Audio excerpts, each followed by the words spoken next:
আজ আমার বিয়ে। নিজেকে অনেক ভাগ্যবান মনে হচ্ছে, কারণ যার সাথে আমার বিয়ে হবে তার সাথে আমার প্রায় 1 বছর রিলেশন ছিল। আর আজ আমাদের ভালোবাসা পূর্ণতা পেতে চলেছে। ও, আপনাদের তো আমার পরিচয় দেওয়া হয় নাই। আমি আদনান সামিরাজ, মা বাবার একমাত্র ছেলে। আর আজ আমারই বিয়ে। আমার যার সাথে বিয়ে হবে তার নাম ঈশা। আমরা একে অপরকে অনেক ভালোবাসি। কিছুক্ষণ পরে আমার বাবা আমার রুমে আসলো আর বলল, রাজ, তুই এখনো রেডি হওয়া বাদ দিয়ে বসে আছিস কেন? তাড়াতাড়ি রেডি হয়ে নে, সবাই তো অপেক্ষা করতেছে তোর জন্য। আব্বু তুমি যাও, আমি 2 মিনিটের মধ্যে আসছি। তারপর আব্বু চলে গেল আর আমি রেডি হওয়ার জন্য ওয়াশরুমে গেলাম। কিছুক্ষণ পর রেডি হয়ে নিচে নামলাম। তখন আমার আম্মু আমার কাছে এসে বলল, বাহ, আমার ছেলেকে তো অনেক হ্যান্ডসাম লাগছে। থ্যাংক ইউ আম্মু। হুম, হয়েছে। এখন যাও, সবাই গাড়িতে অপেক্ষা করছে। আম্মু এখন আসি। আম্মুর কাছ থেকে বিদায় নিয়ে আমি গাড়িতে গিয়ে বসলাম। আর তখন আমার বন্ধুরা আমাকে নানানভাবে জ্বালাতে লাগলো। কিছুক্ষণ পরে আমি আমার শ্বশুরবাড়ি এসে পৌঁছালাম। শ্বশুরবাড়ির সবাই আমাকে অনেক আদরেই বরণ করে নিল। আমিও আমার বন্ধুরা সবাই বসে আছি, তখন আমার আব্বু আমার কাছে এসে বলল, রাজ, একটু এদিকে আই, তোর সাথে আমার কিছু কথা। জি আব্বু বলো।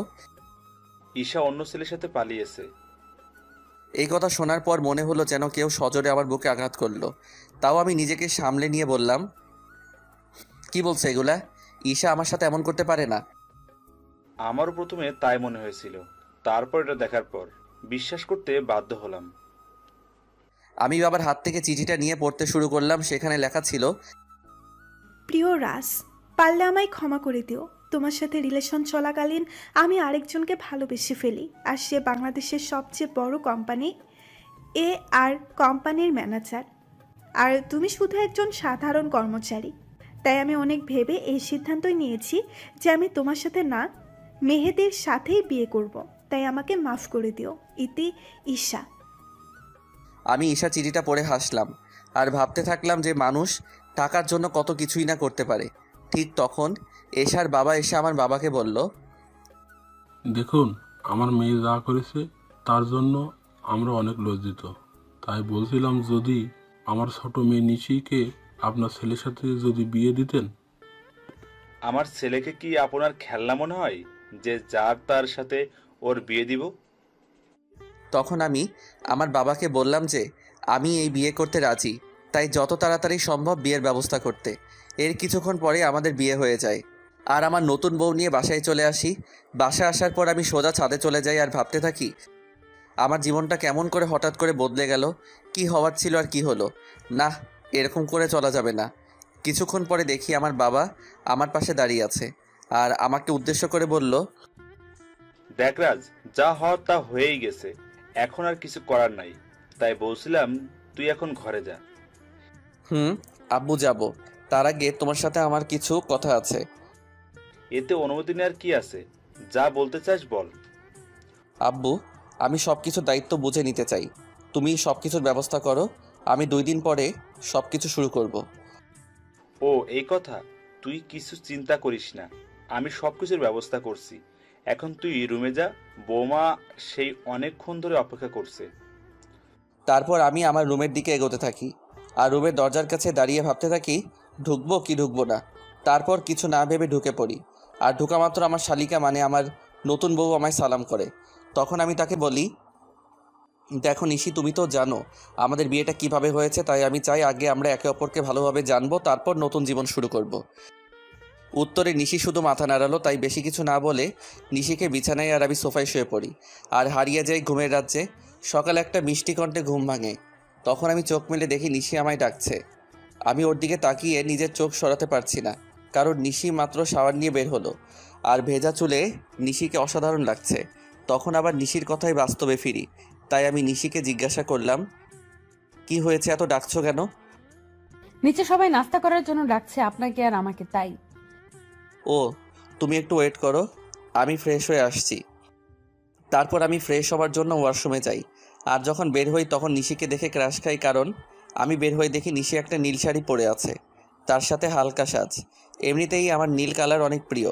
আমি ভালো করে লক্ষ্য করে দেখলাম যে নিশি ভালোভাবে শাড়ি পরতে পারে নাই, কোনো রকম শুধু পেঁচিয়ে রেখেছে। এটা দেখে আমি জোরে হেসে দিলাম। আর তখন নিশি আমার কাছে এসে বলল, এ কি আপনি পাগলের মতো হাসছেন কেন? কি আমি পাগল? নয়তো কি, পাগল না হলে কেউ এমন করে হাসে? তোমার শাড়ি পরা দেখলে যে কেউ পাগল হয়ে যাবে, বলে আবার হাসতে শুরু করলাম। দেখুন, একদম হাসবেন না। আমি শাড়ি পরতে পারি না, তাই বলে এইভাবে হাসতে হবে? ঠিক আছে, আর হাসবো না। তার আগে তুমি আমার কাছে আসো, তোমায় ভালো করে শাড়ি পরিয়ে দেই। আপনি শাড়ি পরাতে পারেন? পারি, দাঁড়াও তোমাকে পরিয়ে দেই। তারপর আমি নিশিকে শাড়ি পরিয়ে দেই, আর নিশি আমার দিকে অপলক তাকিয়ে আছে। শাড়ি পরানোর শেষে আমি নিশির দিকে তাকিয়ে ওর প্রেমে পড়ে যাই, কারণ শাড়িতে নিশিকে অপরূপ সুন্দর লাগছে, আর নিশি দেখতে ঈশার থেকে অনেক সুন্দর। আমি ওর দিকে তাকিয়ে আছি, এমন সময় নিশি আমাকে বলে, বাহ, আপনি তো দেখছি অনেক ভালো শাড়ি পরাতে পারেন। নিশ্চয়ই আপুকে পরানোর জন্য শিখেছেন। এটা বলেই নিশি নিজে জিহ্বায় কামড় দেয়, কারণ সে ভুল কথা বলে ফেলেছে। আর ঈশার কথা শুনে আমার মন আবার খারাপ হয়ে যায়। তাই আমি নিশিকে বলি, চলো এখন নিচে যাওয়া যাক, সবাই আমাদের জন্য অপেক্ষা করছে। তারপর আমি আর নিশি নিচে যাই। তখন সবাই আমাদের দিকে অবাক হয়ে তাকিয়ে থাকে, কারণ আমিও একটা নীল শেরওয়ানি পরেছি। তারপর আমি আর নিশি খাওয়ার টেবিলে পাশাপাশি বসি।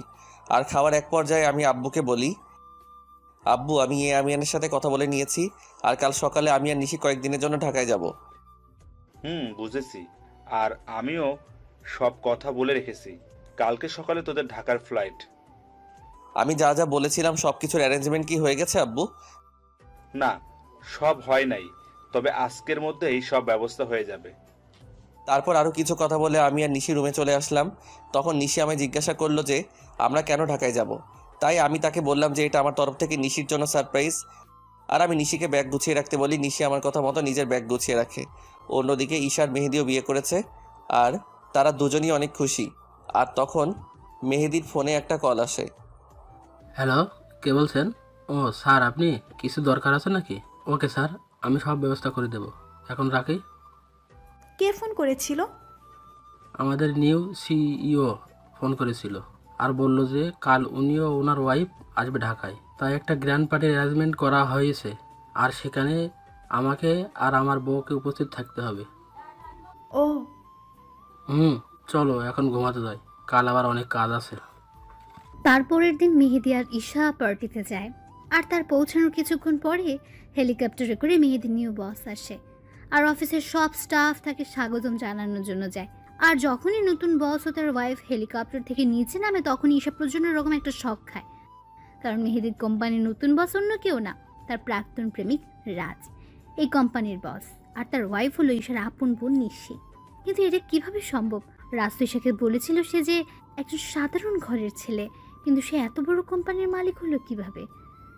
তারপর আমি আর নিশি হেলিকপ্টার থেকে নেমে আসি, আর দেখি যে ঈশা আমাদের দিকে অবাক চোখে তাকিয়ে আছে। সে হয়তো ভাবছে আমি এখানে কেমন করে আসলাম, আর মালিকই বা কেমন করে হলাম, কারণ আমি ঈশাকে বলেছিলাম যে আমি একটা কোম্পানির সাধারণ একজন কর্মচারী। হেলিকপ্টার থেকে নামার পরে সবাই আমাকে আর নিশিকে নিয়ে ব্যস্ত হয়ে পড়ে। তখন ঈশা আর ওর হাজব্যান্ড মেহেদি আমাদের কাছে আসে আর আমাদের স্বাগতম জানায়। তখন ঈশা আমাকে বলে, রাজ, তুমি এখানে কি করে? আর তুমি A&R কোম্পানির সিও হলে কিভাবে? কেন মিস ঈশা, অবাক হচ্ছেন নাকি? এখানে তো অবাক হওয়ার কিছুই নেই, কারণ আমি আপনাকে একবার বলেছিলাম বিয়ের পরে আপনার জন্য একটা বড় সারপ্রাইজ অপেক্ষা করছে, কিন্তু আপনি কি করলেন? আমি ঈশার সাথে কথা বলছিলাম, তখন মেহেদি এসে আমাকে বলল, স্যার, এই হলো ঈশা, আমার ওয়াইফ। 2 দিন হলো আমাদের বিয়ে হয়েছে। Nice to meet you miss Isha. Thank you sir. তা মেহেদি সাহেব, আমি যা যা বলেছিলাম সব কিছুর অ্যারেঞ্জমেন্ট কি হয়েছে? জি স্যার, সব কিছুর অ্যারেঞ্জমেন্ট করা হয়েছে। আপনি কি আগে একটু রেস্ট নিয়ে নেবেন নাকি? আমি আর নিশি আগে একটু রেস্ট নিব, তারপরে পার্টিতে জয়েন করব। আর আপনাকে পরিচয় করিয়ে দেই, ইনি হলেন নিশি, আমার ওয়াইফ। হ্যালো ম্যাম, কেমন আছেন? জি, ভালো আছি। তখন আমি ঈশার দিকে লক্ষ্য করে দেখি সে আমার আর নিশির দিকে অবাক চোখে তাকিয়ে আছে। তাই আমি মনে মনে বলি, এখনও তো কিছুই দেখোনি, দেখতে থাকো কি হয়। তখন মেহেদি আমাকে আর নিশিকে একটা রুমে নিয়ে যায় আর বলে এখানে কিছুক্ষণ রেস্ট নিতে। এই বলে মেহেদি সাহেব সেখান থেকে চলে যায়। তখন নিশি আমার কাছে এসে বলে, এগুলো কি হচ্ছে আমাকে কি প্লিজ বলবেন? মানে কিসের কথা বলছো তুমি? বুঝতে পারছেন আমি কিসের কথা বলছি? কই না তো। বুঝতে পারছেন না নাকি বুঝতে চাইছেন না? আরে তুমি বুঝাই না বললে কেমন করে বুঝবো? এগুলো কি? আমি তো শুনেছিলাম আপনি একটা কোম্পানির একজন সাধারণ কর্মকর্তা। শুধু আমি না, আমার পরিবার জানতো যে আপনি একটি কোম্পানিতে কাজ করেন। তাহলে হুট করে এত বড় কোম্পানির সিইও কেমন করে হলেন? হুট করে আমি এই কোম্পানির সিইও হই নাই। এই কোম্পানির ওনার হলো আমার বাবা, বুঝেছো? আর সেই হিসেবে আমি এই কোম্পানির সিইও। আর কেন আমি আমার আসল পরিচয় গোপন করেছি সেটা না হয় তোমাকে পরে বলবো। সেটা না হয় বুঝলাম, কিন্তু আপনি কেন আপনার আসল পরিচয় গোপন করলেন সেটা আগে বলুন। বললাম তো, আমি তোমাকে সব বলবো, তার আগে তুমি কান্না বন্ধ করো। নিশিকে নিজের বুকের মাঝে জড়িয়ে নিয়ে কেন জানি নিশির কান্নাটা আমার সহ্য হলো না। তারপর নিশিও আমায় জড়িয়ে ধরে কান্না করতে থাকলো। এইভাবে কিছুক্ষণ নিশি কান্না করলো। তারপর যখন সে বুঝতে পারলো যে সে আমায় জড়িয়ে ধরে আছে, তখন হঠাৎ করে আমায় ছেড়ে দিয়ে বলল, আমি সরি, আসলে আমি বুঝতে পারি নাই তাই এমনটা করেছি। আসলে আমি একটু ইমোশনাল হয়ে পড়েছিলাম তো তাই। ইটস ওকে নিশি, তুমি গিয়ে ফ্রেশ হয়ে নাও, আমাদের আবার নিচে পার্টিতে যেতে হবে। তারপর নিশি ওয়াশরুমে ফ্রেশ হতে চলে যায়। কিছুক্ষণ পরে নিশি বাহির হয়। তখন আমি ফ্রেশ হওয়ার জন্য ওয়াশরুমে প্রবেশ করি। আর বের হওয়া মাত্র নিশিকে দেখে টাসকি খাই, কারণ নিশিকে নীল শাড়িতে একদম অপসরীর মতো লাগছে, সাথে হালকা মেকআপ, যা দেখে যে কেউ নিশির প্রেমে পড়তে বাধ্য। আমাকে এভাবে তাকিয়ে থাকতে দেখে নিশি আমার চোখের সামনে তুড়ি বাজিয়ে জিজ্ঞেস করে, এই যে মিস্টার, এভাবে তাকিয়ে কি দেখছেন?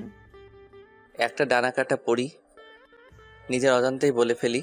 আর আমার কথায় নিশি বেশ লজ্জা পায়, যা ওর চেহারা দেখে বোঝা যাচ্ছে, কারণ নিশির চেহারা একদম লজ্জায় লাল হয়ে গেছে। তখন আমি বলি, থাক আর লজ্জা পেতে হবে না, এখন তাড়াতাড়ি রেডি হয়ে নাও তো। তখন নিশি আবার রেডি হতে থাকে। আর নিশি যখন লিপস্টিক তার ঠোঁটে দিতে যাবে, তখন আমি তাকে আটকিয়ে বলি যে, তোমাকে এমনি অনেক ভালো লাগছে, এইসব লিপস্টিক আর কোনো দিন দিবা না, ওকে? নিশিও বাধ্য মেয়ের মতো মাথা নাড়ালো। কিছুক্ষণ পরে নিশি আমাকে জিজ্ঞাসা করে যে তাকে কেমন লাগছে। আর আমি তো নিশিকে দেখে ওর প্রায় প্রেমে পড়ে যাই, কারণ নিশিকে হালকা সাজে একদম পরীর মতো লাগছে। তাই আমি ওর কাছে গিয়ে বলি, সবই ঠিক আছে, শুধু একটা জিনিস ছাড়া। ও, আরে শুনবে তো কি জিনিস? না বললে শুনবো কেমন করে? তোমার গলায় কাজল দেওয়া হয়, তোমাকে কেউ যদি এইভাবে দেখে তাহলে সবার নজর লেগে যাবে তো, তাই না? তারপর আমি নিজের হাতে নিশির ঘাড়ে কাজল লাগিয়ে দেই। আর আমার ছোঁয়া পাওয়া মাত্র নিশি কিছুটা কেঁপে ওঠে। আর নিশির এত কাছে গিয়ে আমিও কেমন যেন একটা ঘোরের মধ্যে চলে গেছিলাম। আর নিশিও কিছুটা আমার মতোই হয়ে গেছিল। তখন আমি নিশির মুখটা উপরের দিকে তুলে আমার ঠোঁট ওর ঠোঁটের দিকে এগিয়ে নিয়ে যাই। আর যখনই আমি নিজের ঠোঁট নিশির ঠোঁটের সাথে মেলাবো, তখনই কেউ একজন রুমের মধ্যে প্রবেশ করে। এতে করে নিশি আমার থেকে কিছুটা দূরে চলে যায়। আর আমাদের দুজনেরই ঘোরটা কেটে যায়। তাই তখন দেখার চেষ্টা করি যে কে এসেছে, আর তখনই দেখি ঈশা দাঁড়িয়ে আছে। এতে করে আমার রাগটা বেড়ে যায়। তাই আমি ঈশাকে গিয়ে বলি, আপনার কি একটু সাধারণ বুদ্ধিটুকু কি নেই যে একটা সদ্য বিবাহিত দম্পতির রুমে কোনো পারমিশন ছাড়া প্রবেশ করেছেন? আসলে আমি তো জানতাম না ভেতরে কি হচ্ছিল, আর তোমার রুমে ঢুকতে তো আগে কখনো পারমিশন লাগেনি তাই। ও প্লিজ, আগে কি হয়েছে না হয়েছে I just don't care, but now I am married, so next time knock করার রুমে ঢুকবেন, আন্ডারস্ট্যান্ড? Yes, I understand. কথাটা মনে থাকে যেন। আর কি জন্য এসেছেন সেটা কি জানতে পারি? আমি তোমার কাছে ক্ষমা চাইতে এসেছি, প্লিজ আমাকে মাফ করে দাও। আপনি কিসের জন্য ক্ষমা চাইছেন মিস ঈশা, সেটা কি জানতে পারি? তোমার সাথে করা অন্যায়গুলোর জন্য আমি ক্ষমা চাচ্ছি। আমি কিছু বলতে যাব, তখনই নিশি এসে বলে, আপু তুই যা করেছিস তা কত বড় অন্যায় সেটা কি তুই জানিস? জানি। তাহলে কোন মুখে তুই মাফ চাস সেটা আমাকে বল। নিশি বোন আমার, তুই আমাকে ভুল বুঝিস না। আমি তো আমার ভুল বুঝতে পেরেছি, তাই তো আমি ক্ষমা চাইতে এসেছি। আপনি কোনো অন্যায় করেন নাই মিস ঈশা, অন্যায় তো করেছি আমি। আপনার মতো একজন প্রতারককে ভালোবেসেছিলাম, এটার চেয়ে বড় অন্যায় আর কি হতে পারে সেটা বলুন তো। আমি আরও কিছু বলতে যাব তার আগে আমার ফোনে একটা কল আসে। আমি কলটা রিসিভ করে নিশিকে বলি যে তাড়াতাড়ি রেডি হয়ে নিতে। আর ফোনটা করেছিল মেহেদি, মানে ঈশার হাজবেন্ড। তারপর আমি ঈশাকে আমার রুম থেকে চলে যাওয়ার জন্য বলি। কিছুক্ষণ পর নিশি বের হয়ে আসে, আর আমি তো নিশিকে দেখে রীতিমতো টাসকে খেয়ে যাই, কারণ নেভি ব্লু শাড়িতে নিশি অসাধারণ লাগছে, তার সাথে হালকা মেকআপও করেছে। আমাকে এভাবে তাকিয়ে থাকতে দেখে নিশি আমাকে বলে, এই যে মিস্টার রাজ, এখানে দাঁড়িয়ে থাকবেন নাকি নিচেও যাবেন? যাব। আর তোমাকে কিন্তু অনেক কিউট লাগছে মিসেস রাজ। আমার মুখে মিসেস রাজ ডাক শুনে নিশি অনেক খুশি হয়, যা ওর মুখ দেখে বোঝা যাচ্ছিল। তখন আমি আবার নিশিকে বললাম, কি হলো, নিচে যাবে না নাকি? তারপর আমি আর নিশি দুজনে একসাথে নিচে যাই, আর সেখানে থাকা সবাই আমাদের স্বাগত জানায়। তারপর আমি নিশিকে একে একে সবার সাথে পরিচয় করিয়ে দেই, আর সবাই নিশিকে অনেক পছন্দ করে আর অনেক তারিফও করে। এগুলো দেখে ঈশা অনেকটা জেলাস ফিল করে, কারণ এগুলা ঈশা পাওয়ার কথা ছিল, কিন্তু তার লোভের কারণে সে সব কিছু হারিয়েছে।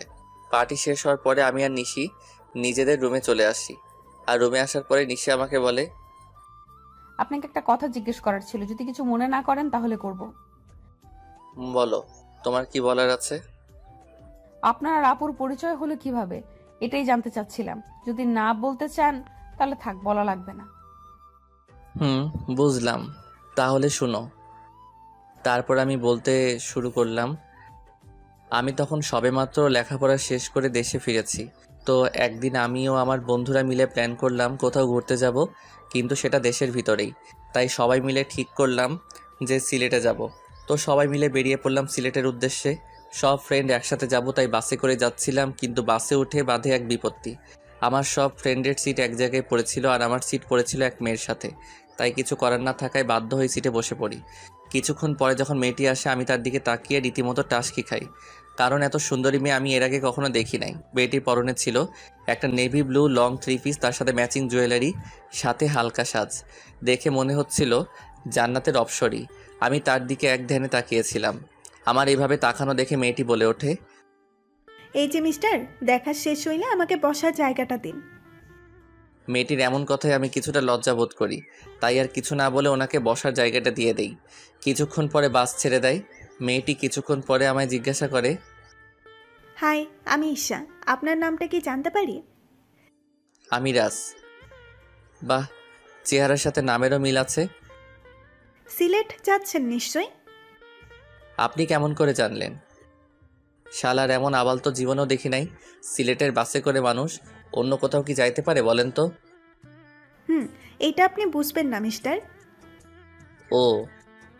হুম। তখন আমি তাকে বললাম যে আপনি কি একাই যাচ্ছেন নাকি? উত্তরে সে বলল, একা কেন যাব, আমার সাথে তো আপনি আছেন, তাই না? আপনি যদি চান তাহলে সত্যি যেতে পারি। কিছু বললেন? কই না তো। ও, আমি মনে করছিলাম হয়তো কিছু বললেন। না, আমি তো কিছুই বলি নাই। তা সিলেটে কোথায় যাচ্ছেন? এই তো ফ্রেন্ডের সাথে ঘুরতে যাইতেছি। আর আপনি? আমিও তো ফ্রেন্ডদের সাথেই যাচ্ছি। আপনি কি স্টুডেন্ট নাকি জব টপ করেন? আমি হলাম, না আসল পরিচয়টা দেওয়া যাবে না। আপনি হলেন কি? আমি একটা সফটওয়্যার কোম্পানিতে জব করি। ও। তারপর ঈশার সাথে আরও অনেক কথা হলো। তখন জানতে পারলাম সে অনার্স 2য় বর্ষের ছাত্রী। এইভাবে আমাদের পরিচয় হয়। তারপর পরিচয় থেকে ভালোবাসা। আমি আর ঈশা অনেক ভালো ফ্রেন্ড হয়ে গেছিলাম। আমরা সিলেট থেকে ফিরে এসেও একে অপরের সাথে যোগাযোগ করতাম। একদিন আমি ঈশাকে প্রপোজ করি, আর ঈশাও সেটা অ্যাকসেপ্ট করে, কিন্তু রিলেশনে থাকা অবস্থায়ও আমি আমার আসল পরিচয়টা ঈশাকে জানাইনি। আমি চেয়েছিলাম ঈশাকে একটা সারপ্রাইজ দিব, কিন্তু পরে যে আমি নিজেই সারপ্রাইজড হয়ে যাব এটা ভাবতে পারি নাই। কথাগুলো বলে নিজের অজান্তেই আমার চোখ দিয়ে পানি বের হয়ে গেছিল, সেটা বুঝতেই পারি নাই। আমি কিছুক্ষণ পরেই নিশির দিকে লক্ষ্য করে দেখি সেও কান্না করছে।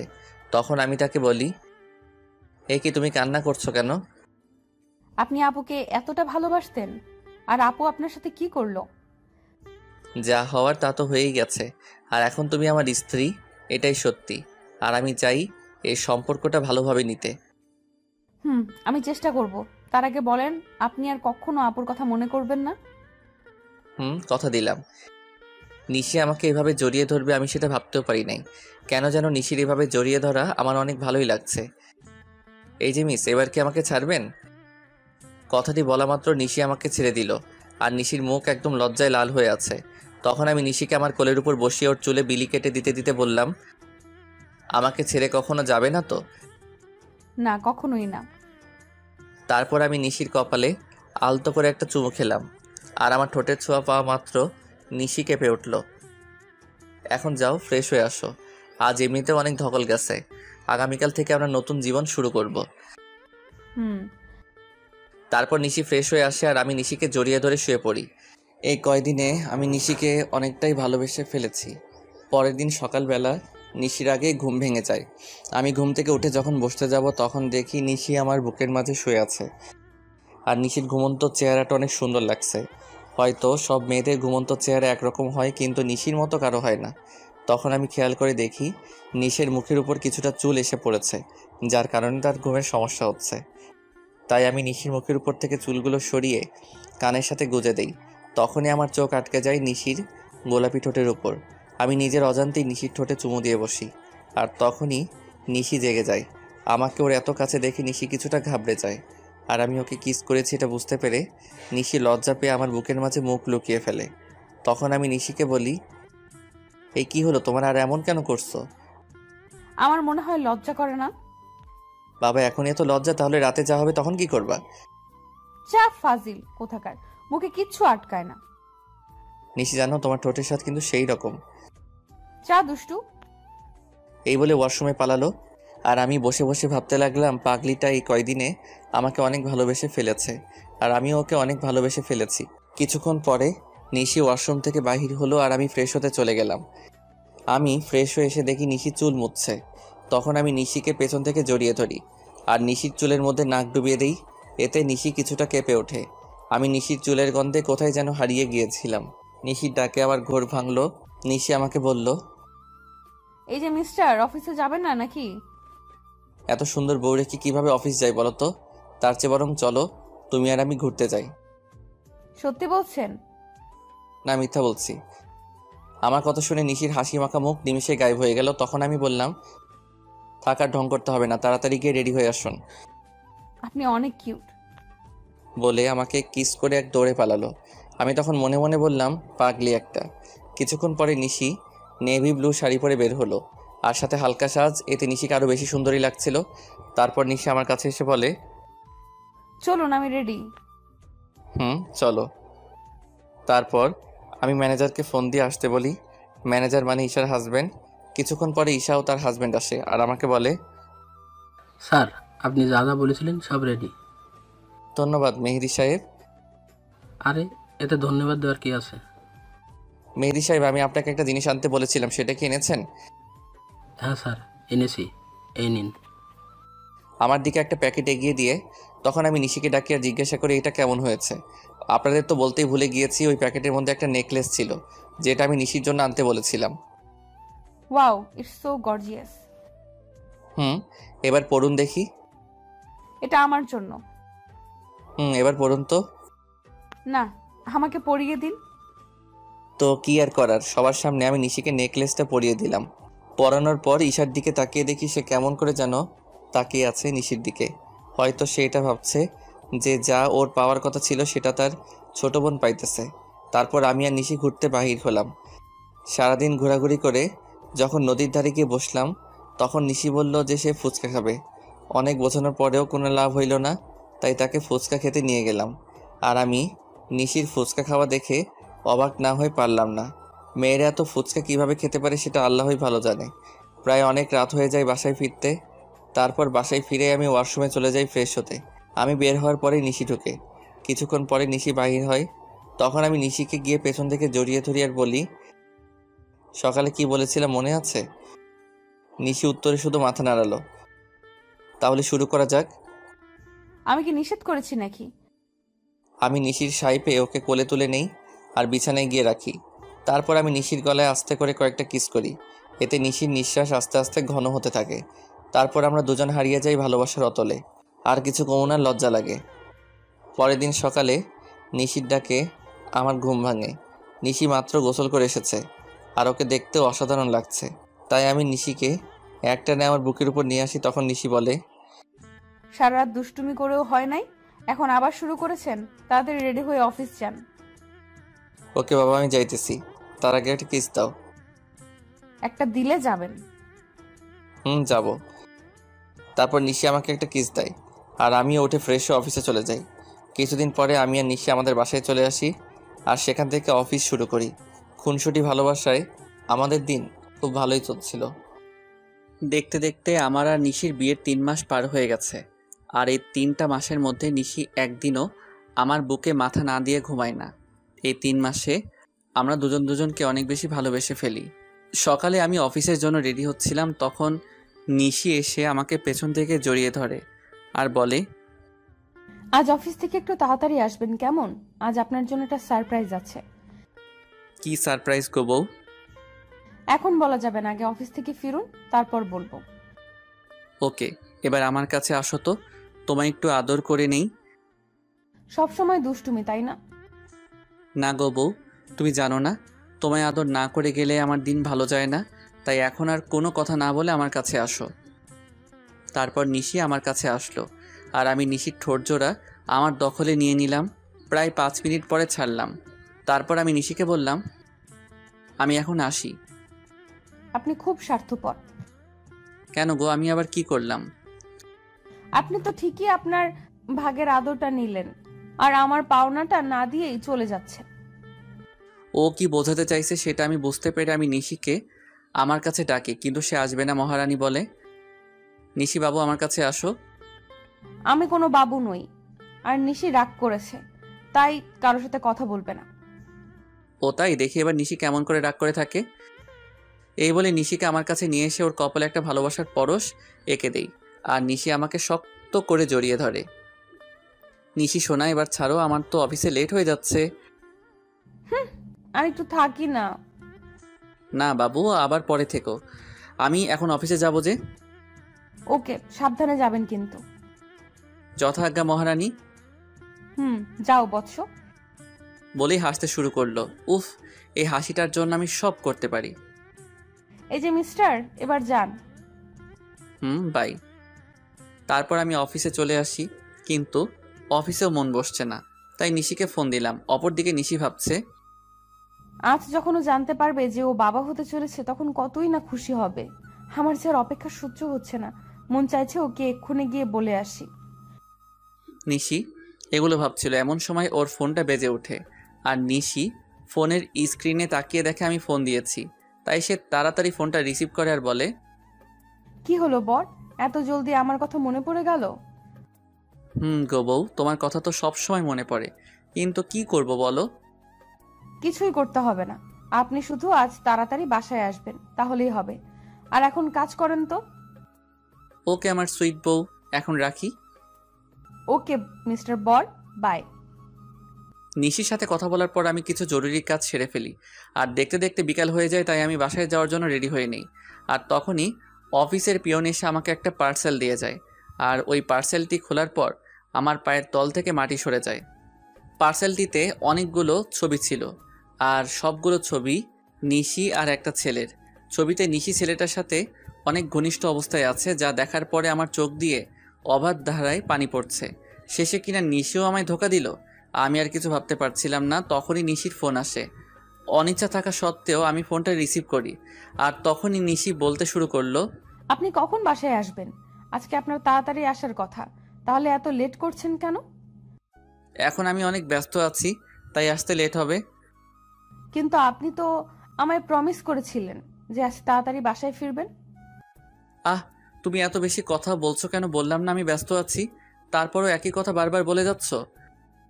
অনেক রেগে আর জোরে কথাটা বললাম। এতে নিশি অনেকটাই ভয় পায়। অপর পাশ থেকে ফুপিয়ে কান্নার আওয়াজ আসছে। অন্য সময় হলে হয়তো আমি ওকে সান্ত্বনা দিতাম, কিন্তু এখন ওর কথা ভাবতেও আমার অসহ্য লাগছে। আচ্ছা ঠিক আছে, কিন্তু আরও কিছু বলতে যাবে তার আগে আমি ফোনটা কেটে দেই। ফোন রেখে আমি চেয়ারে বসে পড়ি আর তখনই আমার চোখ যায় ছবিগুলোর দিকে, কারণ ছবির অপর পাশে একটা নম্বর লেখা ছিল। তাই আমি ওই নম্বরে ফোন দেই আর ফোনটা রিসিভ করে একজন ছেলে। সে ফোনটি ধরে বলতে শুরু করে, আরে মিস্টার রাজ, এত তাড়াতাড়ি ফোন করলেন যে? কে আপনি আর আমাকে কেমন করে চিনলেন? আমি কে সেটা না হয় দেখা করেই আপনাকে বলবো। আমি কোনো অচেনা লোকের সাথে দেখা করি না। আমি সেটা জানি মিস্টার রাজ, তাই তো বলছিলাম যদি ছবিগুলোর ব্যাপারে জানতে চান তাহলে আমার সাথে দেখা করুন। আমি কি করব বুঝতে পারছি না। আমাকে তো জানতেই হবে এই ছবির ছেলেটাকে, আর নিশির সাথেই বা তার কী সম্পর্ক। তাই আমি সেই লোকটির সাথে দেখা করার জন্য রাজি হয়ে যাই, আর সেই লোকটি আমাকে একটা ঠিকানা দেয়। তাই আমি দেরি না করে বেরিয়ে পড়ি, আর কিছুক্ষণের মধ্যে সেখানে পৌঁছে যাই। সেখানে পৌঁছানো মাত্র আমি লোকটিকে ফোন দিই, কিন্তু লোকটি ফোন ধরছে না। আমি বেশ কয়েকবার ফোন দিই, কিন্তু প্রতিবারই ব্যর্থ হই। আমি প্রায় ঘন্টাখানিক ধরে অপেক্ষা করছিলাম। তখন কেউ একজন বলে উঠল, অপেক্ষা করার জন্য ধন্যবাদ। আমি পিছনে তাকিয়ে দেখি লোকটি আর কেউ নয়, নিশির সাথে যার ছবি দেখেছিলাম এটিই সেই লোক। তবু আমি মাথা ঠান্ডা রাখার চেষ্টা করে বলি, আমাকে এখানে ডাকার কারণ কি, আর আপনি বা কে? আমি জাহিদ রহমান। আমি আর নিশি একে অপরকে অনেক ভালোবাসি, সেটা বলার জন্যই আপনাকে ডেকেছি। লোকটির কথা শুনে আমার মাথা গরম হয়ে গেল, তাই আমি রাগের মাথায় লোকটিকে মারতে শুরু করলাম। একসময় আমি একাই থেমে যাই আর তাকে বলি, আপনি যেটা বলছেন সেটা সত্যি? এটা আমি কিভাবে বিলিভ করব? সেজন্যই তো আমি আপনাকে ছবিগুলো পাঠিয়েছি, আর এখন বিলিভ করা আর না করা সেটা আপনার ব্যাপার। আমি কি বলবো কিছু ভেবে পাচ্ছিলাম না, কারণ ছবিতে নিশি আর সাজিদকেই দেখা যাচ্ছে। তাই আর কথা না বাড়িয়ে লোকটিকে বললাম, নিশি যদি আপনাকে ভালোবাসে তাহলে সে আমাকে কেন বিয়ে করলো? বিয়েটা কিভাবে হয়েছে সেটা আপনি নিশ্চয়ই জানেন রাজ। তাহলে নিশি কেন 3 মাস আমার সাথে থাকলো? সেটার কারণ আছে, আর কারণটা হলো আপনার সম্পত্তি। আর আপনারা যেদিন ঢাকায় যান সেদিন আমার আর নিশির পালানোর কথা ছিল, কিন্তু যখন আমরা জানতে পারলাম যে আপনি একজন স্বনামধন্য ব্যবসায়ী, তখন আমি আর নিশি আপনার সম্পত্তি হাতিয়ে নেওয়ার প্ল্যান বানাই। লোকটির কথা শুনে আমার কষ্টের মাত্রাটা আরও বেড়ে গেল, কারণ প্রথমে টাকার জন্য ঈশা আমার সাথে বেইমানি করলো, আর এখন আমি যাকে সবচেয়ে বেশি ভালোবাসি সেও আমার সাথে। না, আর কিছু ভাবতে পারছি না। তাই আমি হোটেল থেকে বের হয়ে আসি, আর আমার উকিলকে ফোন দিয়ে ডিভোর্স পেপার তৈরি করতে বলি। তাই মাত্র 1 ঘন্টার মধ্যে উকিলের কাছ থেকে ফিরতে ফিরতে প্রায় রাত 1টা বেজে যায়। তাই আমি বাসার কাউকে বিরক্ত না করে আমার কাছে যে চাবি ছিল সেটা দিয়ে দরজা খুলে ভিতরে যাই, আর ভিতরে গিয়ে দেখি নিশি বসে বসে ফুপিয়ে ফুপিয়ে কান্না করছে। যেখানে আমার কষ্ট হওয়ার কথা সেখানে আমার প্রচুর রাগ হচ্ছে। তখন আমি নিশির কাছে গিয়ে বলি, বাহ, অভিনয় তো খুব ভালোই করতে জানো দেখছি। আমার এরকম আচমকা কথা শুনে নিশি কিছুটা ভয় পেয়ে যায়। পরে সে নিজেকে সামনে নিয়ে বলে, মানে আপনি কি বলতে চাইছেন? আমি কি বলতে চাইছি সেটা বুঝতে পারছো না, নাকি বোঝার চেষ্টা করছো না? কি বলছেন এসব? আমি তো কিছুই বুঝতে পারছি না। Enough is enough Nishi, and don't touch me. Please Raj, tell me what's happened with you. Please tell me. আর কত অভিনয় করবে নিশি, আর কত? আমি অভিনয় করছি। হ্যাঁ, তুমি অভিনয় করছো, তার প্রমাণ এগুলো। নিশি ছবিগুলো দেখে আরও কান্না শুরু করে দিল, আর আমাকে এসে জড়িয়ে ধরলো। কিন্তু আমি এবার রাগ কন্ট্রোল করতে না পেরে নিশিকে সজোরে একটা চড় মারি। এই প্রথম আমি ওর গায়ে হাত তুললাম। তোকে না বললাম তুই আমাকে ছবি না, তাও কেন আমাকে ছোঁয়ার চেষ্টা করছিস? আর এই নে, তুই যার জন্য এত অভিনয় করেছিস, আমার সমস্ত সম্পত্তি আমি তোর নামে লিখে দিয়েছি, আর আমাকে মুক্তি দে।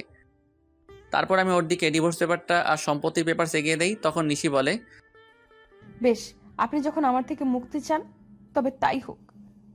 এই বলে নিশি ডিভোর্স পেপারে সাইন করে দেয়। আর শুনুন মিস্টার রাজ, আপনার সম্পত্তির আমার কোনো প্রয়োজন নেই, তাই এগুলো আপনার সাথেই রাখুন। কথাগুলো বলে নিশি কান্না করতে করতে বাড়ি থেকে বের হয়ে গেল।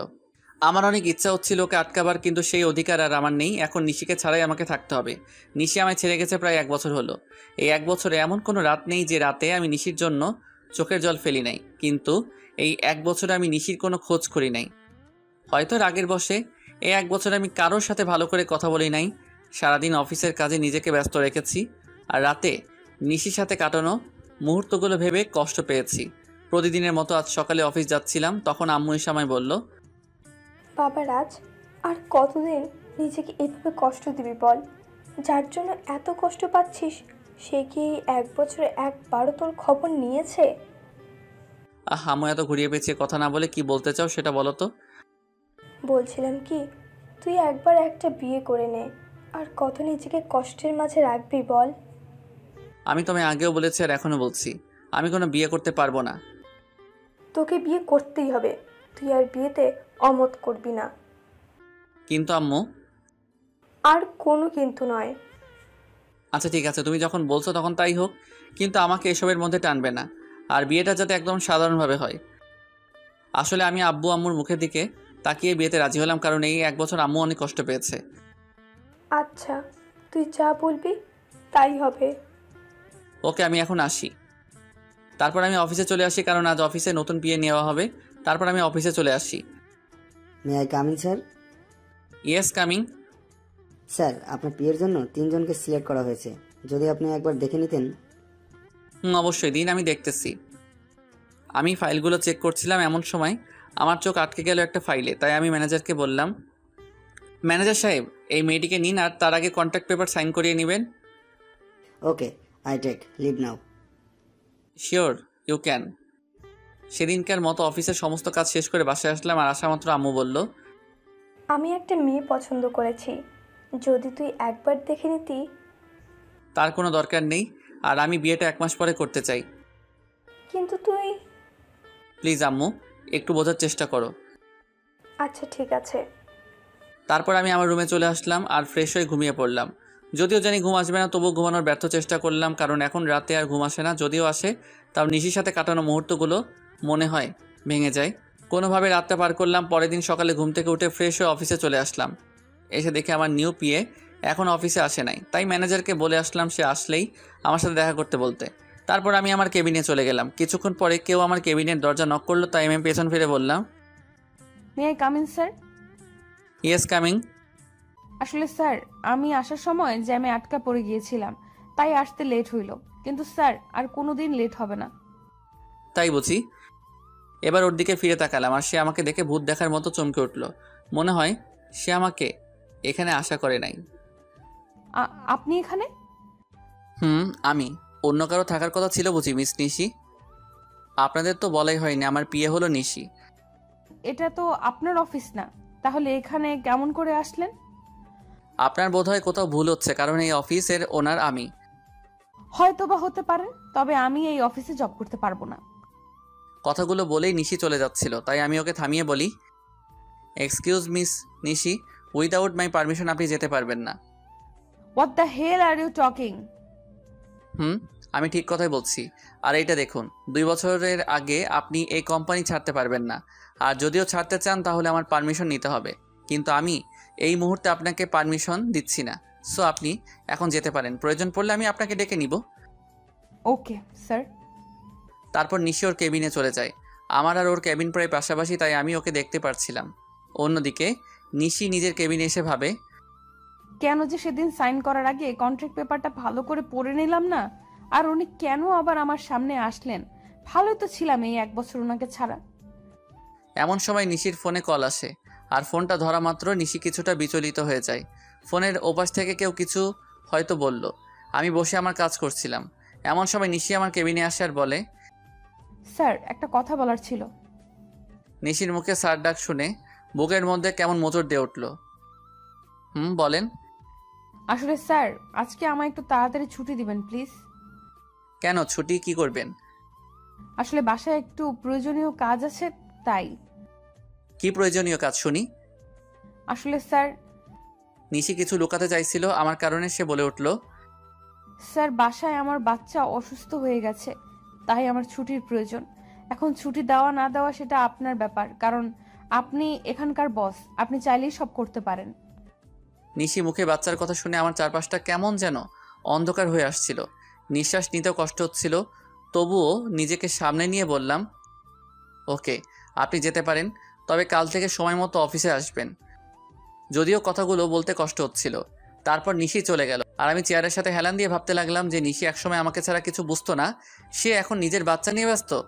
তবে আমি কেন একা কষ্ট পাবো? নিশি যদি আমাকে ছাড়া থাকতে পারে, তবে আমি কেন পারবো না? এসব ছাইপাশ ভাবতে ভাবতেই বিকাল হয়ে যায়। তাই আমি আর বেশি না ভেবে অফিস থেকে বেরিয়ে পড়ি আর সোজা বাসায় চলে আসি। আমাকে এত তাড়াতাড়ি বাসায় ফিরতে দেখে আম্মু আমার কাছে আসে আর বলে, কী রে বাবা, আজ এত তাড়াতাড়ি বাসায় আসলি যে? শরীর ঠিক আছে তো? বেশ বিচলিত হয়ে, কারণ নিশি যাওয়ার পর থেকে আমি অনেক রাত করে বাসায় ফিরি। আম্মু, আমার কিছুই হয়নি। অফিসে মন বসছিল না, তাই তাড়াতাড়ি চলে আসলাম। ও আচ্ছা, তুই ফ্রেশ হয়ে আয়, আমি তোর খাবার রেডি করছি। আম্মু, আমার তোমাকে কিছু বলার আছে। বলবি তো? আগে ফ্রেশ হয়ে আয়, তারপর। তাই আমি আর কোনো কথা না বাড়িয়ে ফ্রেশ হতে নিজের রুমে চলে যাই। তারপর ফ্রেশ হয়ে নিচে এসে দেখি আম্মু খাবার নিয়ে আমার জন্য অপেক্ষা করছে। তাই আমি গিয়ে বসে পড়ি আর আম্মুকে বলি, আম্মু, তুমি পরশুদিন বিয়ের কথা বলছিলে না? আমি রাজি, তবে বিয়েটা 1 সপ্তাহের মধ্যে হওয়া চাই। এটা তো খুশির খবর, তবে 1 সপ্তাহের মধ্যে বিয়েটা কিভাবে দিব বল? আমি এত কিছু শুনতে চাই না, আমি যেটা বলেছি সেটাই হবে। আচ্ছা, তুই যখন চাচ্ছিস তখন তাই হবে। তারপর আমি খাওয়া দাওয়া করে নিজের রুমে চলে আসি। আর আজ কেন জানি কষ্টটা একটু বেশি হচ্ছে, হয়তো এই কষ্টটা নিশির জন্যই হচ্ছে। কিন্তু এখন আর কিছুই করার নেই, কারণ নিশি তার পরিবার নিয়ে ব্যস্ত আছে। না, আর কষ্ট পেলে চলবে না। তারপর কখন যে ঘুমিয়ে পড়েছি বুঝতেই পারি নাই। পরের দিন সকালে রেডি হয়ে খাবার টেবিলে বসেছিলাম, এমন সময় আম্মু এসে বলল, আমি মেয়ের বাবার সাথে কথা বলেছি, তারা বলল যে তাদের কোনো সমস্যা নেই, তবে তুই যদি একবার মেয়ের সাথে দেখা করে নিতি তাহলে। দেখো আম্মু, আমি তোমায় আগেও বলেছি যে এই বিয়েটা আমি শুধু তোমার কথাই করেছি, তাই আমাকে আর এর মধ্যে জড়িও না। আচ্ছা ঠিক আছে, তাহলে আজ থেকেই বিয়ের অ্যারেঞ্জমেন্ট শুরু করতে হবে, কারণ হাতে তো আর বেশি সময় নেই। তোমরা যা বুঝো তাই করো, আমি এখন অফিসে গেলাম। তারপর আমি অফিসে চলে আসি। অফিসে আসা মাত্র সবাই আমাকে কংগ্রেস জানাতে থাকে। মনে হয় আম্মুই বিয়ের ব্যাপারে সবাইকে জানিয়েছে, তাই আমি আর কিছু না ভেবে নিজের কেবিনে চলে আসি। আর এদিকে অফিসের সবাই মিষ্টি খাচ্ছে। আমার বিয়ে উপলক্ষে এমন সময় নিশি অফিসে আসে আর আমার এক স্টাফ নিশিকে মিষ্টি খাওয়াই দেয়। তাই নিশি বলে, আরে আগে বলবে তো এটা কিসের মিষ্টি? আমাদের স্যারের বিয়ে ঠিক হয়েছে তাই, আর বিয়েটা সামনের সপ্তাহেই হবে। আমার বিয়ের কথা শুনে নিশির পুরো পৃথিবীটাই যেন উল্টে যায়। তার ইচ্ছে করছিল কান্না করতে, কিন্তু সবার সামনে সে কান্না করতে পারছিল না। তাই সে বলল, ও, এ তো অনেক খুশির খবর। এ কি নিশি, তুমি কান্না করছো নাকি? তোমার চোখে পানি কেন? কই, কান্না করব কেন? আসলে চোখে কি যেন একটা পড়েছে। নিশি ওয়াশরুমে যাওয়ার বাহানায় সেখান থেকে চলে আসে আর ওয়াশরুমে গিয়ে কান্না শুরু করে আর বলতে থাকে, কি এমন অন্যায় করেছিলাম যার জন্য আমি আমার ছেলে এত শাস্তি পাচ্ছি? এখন তো আমার ছেলে বাবা থাকতেও অনাথ। এমন সময় নিশির ফোন বেজে ওঠে আর সে ফোনের দিকে তাকিয়ে দেখে বাসা থেকে বুয়া ফোন করেছে। তখন নিশি তার চোখের পানি মুছে নিয়ে ফোনটা পিক করে। তখন বুয়া বলতে শুরু করে, ম্যাডাম, মেহমেদ বাবুর তো জ্বর আরো বেড়েছে। আমি কি করব কিছুই বুঝতে পারছি না। মেহমেদ রাজ ও নিশির ভালোবাসার অংশ, যা রাজ জানে না। সে মনে করে নিশি অন্য কাউকে বিয়ে করেছে। তুমি বাবুকে একটু ঘুম পাড়ানোর চেষ্টা করো, আমি কিছুক্ষণ পরে আসছি। নিশি তার বুয়ার সাথে কথা বলছিল। এমন সময় আমি নিশিকে ডেকে পাঠাই। তখন নিশি এসে বলে, may I come in sir? Ya coming. Sir আমায় ডেকেছিলেন? তুমি মনে হয় স্টাফদের কাছ থেকে শুনেছ, তবু তোমায় বলছি, নেক্সট উইক আমার বিয়ে। স্যার, শুনেছি। কথাটি বলার সময় নিশির গলাটা ধরে আসছিল আর ওর চোখের কোণায় পানিও জমতে শুরু করেছিল, যা আমার চোখ এড়ায় নাই। আমি চাচ্ছি আমার বিয়ের সকল অ্যারেঞ্জমেন্ট তুমি করো, যদি তোমার আপত্তি না থাকে। না স্যার, আমার কোনো আপত্তি নেই, আর আমি তো আপনার পিএ, এগুলো করা আমার কর্তব্য। তাহলে কাজে লেগে পড়ুন। আমাকে যত কষ্ট দিয়েছ তার চেয়ে বেশি কষ্ট আমি তোমায় দিব নিশি। হঠাৎ আমার ফোনটি বেজে ওঠে, দেখে আম্মু ফোন করেছে। তারপর আমি ফোন রিসিভ করি আর আম্মুর সাথে কথা বলা শেষ করে নিশিকে বলি, মিস নিশি, আমার সাথে চলুন। কোথায় স্যার? এত প্রশ্ন না করে চলুন তো। তারপর আমি আর নিশি অফিস থেকে বেরিয়ে আমার গাড়িতে গিয়ে বসি, আর তখন দেখি নিশি পেছনের সিটে গিয়ে বসছে। তাই আমি তাকে বলি, আমাকে দেখে কি আপনার ড্রাইভার মনে হয় নাকি? তা কেন মনে হবে?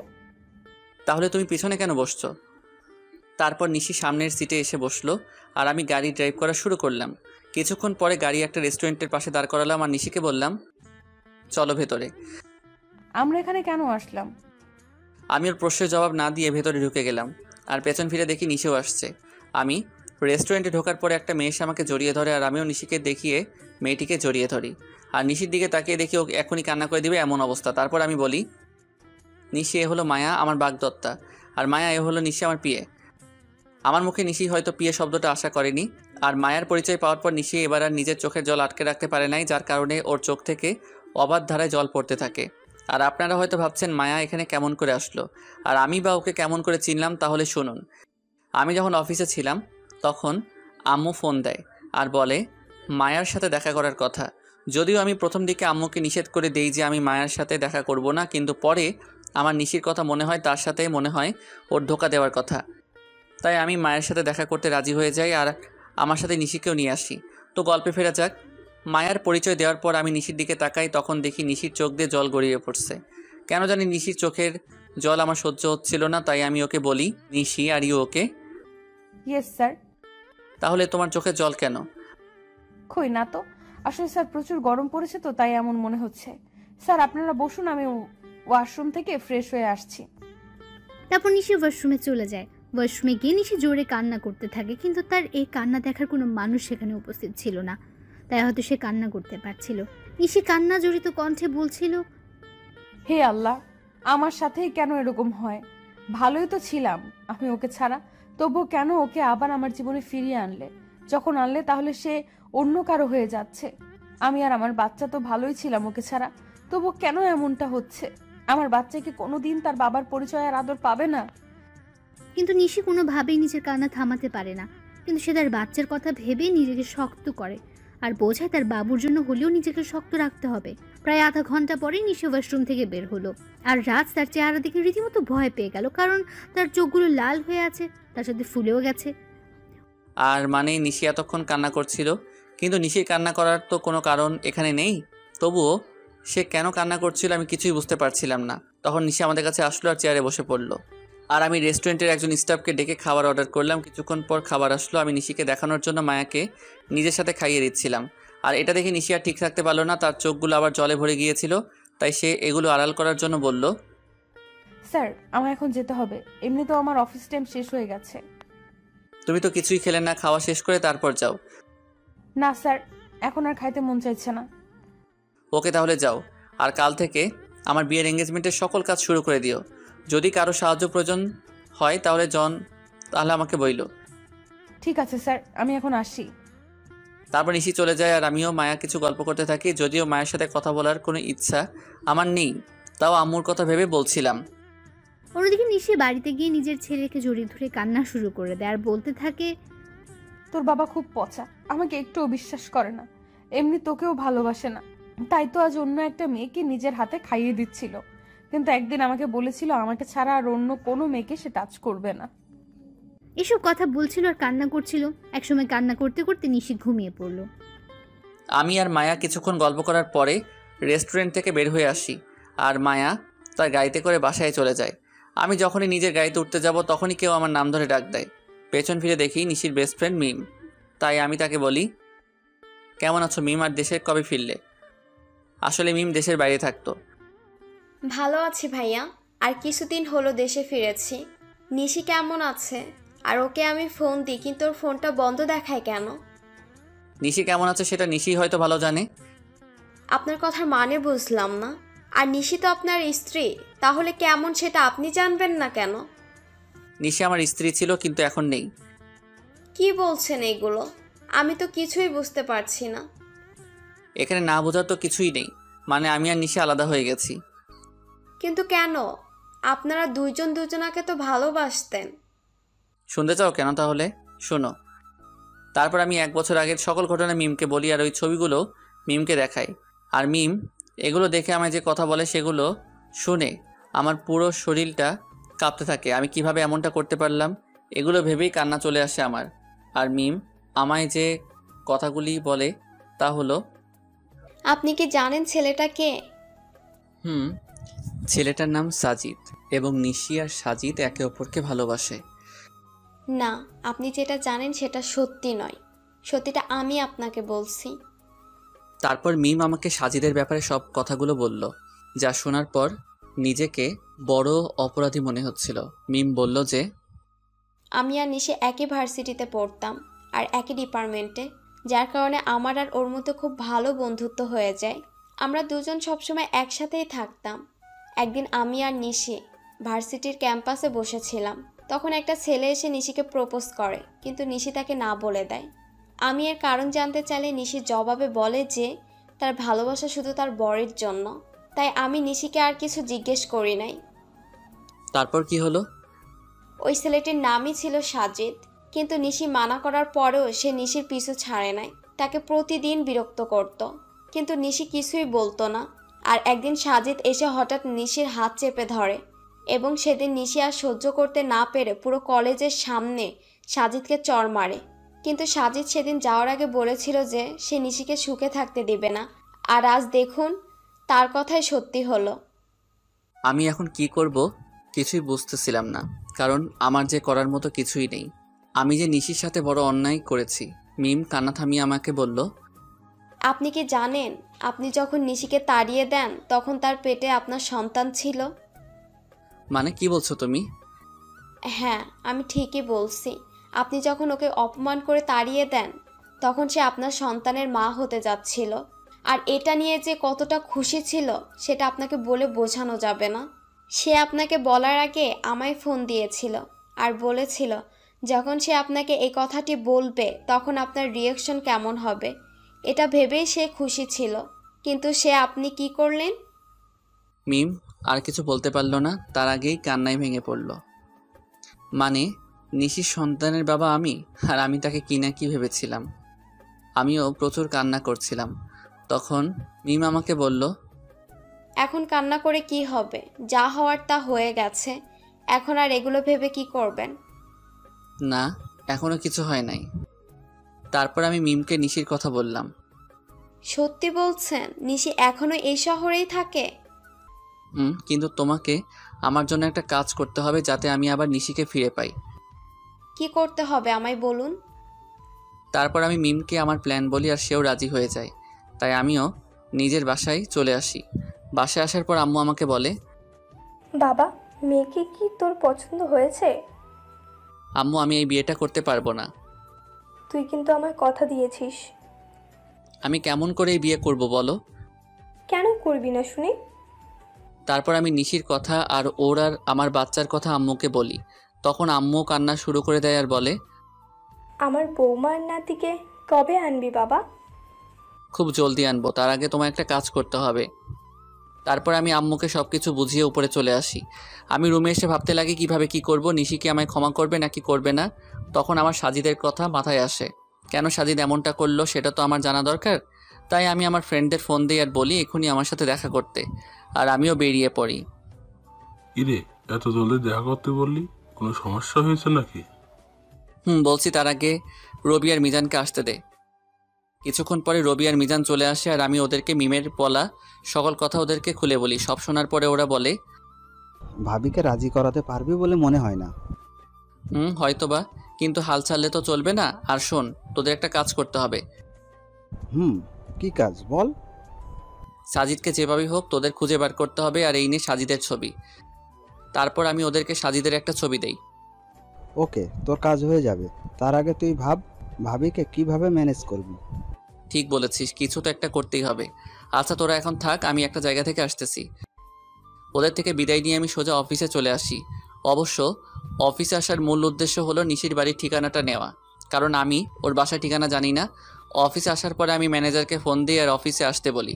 কিছুক্ষণ পরে ম্যানেজার অফিসে আসে আর বলে, স্যার, কোনো দরকারি কাজ আছে নাকি? না, তেমন কিছু দরকারি কাজ না, আমি শুধু নিশির বাসার ঠিকানা নেওয়ার জন্যই অফিসে এসেছি। ওকে স্যার, একটু ওয়েট করেন, আমি নিয়ে আসছি। তারপর ম্যানেজার আমাকে নিশির ঠিকানাটা দেয় আর আমি সেটা নিয়ে বেরিয়ে পড়ি। প্রায় আধা ঘন্টা ড্রাইভ করার পরে আমি নিশির বাসায় পৌঁছাই। দেন আমি ওর বাসায় কলিং বেলে চাপ দেই। কিছুক্ষণ পরে নিশি এসে দরজা খুলে দেয় আর আমি নিশিকে দেখেই হেসে ফেলি, কারণ সে সারা গায়ে ময়দা মেখে আছে। তখন নিশি বলে, এই আপনি পাগলের মতো হাসছেন কেন? আর এইখানেই বা কি করছেন? বারে, নিজের বউয়ের বাসায় আসতে আবার কারো পারমিশন লাগে নাকি? মানে কে আপনার বউ? আর এসব কি বলছেন? আমার সামনে যে দাঁড়িয়ে আছে সে আমার বউ, বুঝেছেন? আর দেখি সাইড দেন, আমি ভেতরে ঢুকবো। আইসে আমি কারো বউ? আর 1 বছর আগে আমার ডিভোর্স হয়ে গেছে। তো কি হয়েছে, আমি আবার বিয়ে করব? কথা বলতে বলতে বাড়ির ভিতরে ঢুকে যায় আর তখনই দেখি একটা ফুটফুটে বাবু শুয়ে আছে। হয়তো এটাই আমার বাবু হবে। ওকে দেখার সাথে সাথে আমার চোখ দিয়ে পানি বেরিয়ে আসে। কি করছেন কি আপনি? আমি এর কথার জবাব না দিয়ে বাচ্চার দিকে এগোতে থাকি, আর যখনই আমি বাচ্চাটিকে স্পর্শ করতে যাব তখনই নিশি আমাকে ধাক্কা দেয় আর বলে ওঠে, একদম আমার বাচ্চা ধরার চেষ্টা করবেন না, তাহলে কিন্তু আমার চেয়ে খারাপ আর কেউ হবে না। ও কি শুধুই তোমার বাচ্চা? ও শুধু আমার আর কারো না, তাই আপনি ওকে ছোঁয়ার চেষ্টাও করবেন না। প্লিজ নিশি, আমার বাচ্চাকে একটু কোলে নিতে দাও। আপনার বাচ্চা? হাসালেন মিস্টার রাজ। ও শুধু আমার বাবু, আর আমি ওর মা, আর আমিই ওর বাবা। নিশি প্লিজ। না, আমি ওকে কোনো অপরিচিত লোকের কাছে দিব না।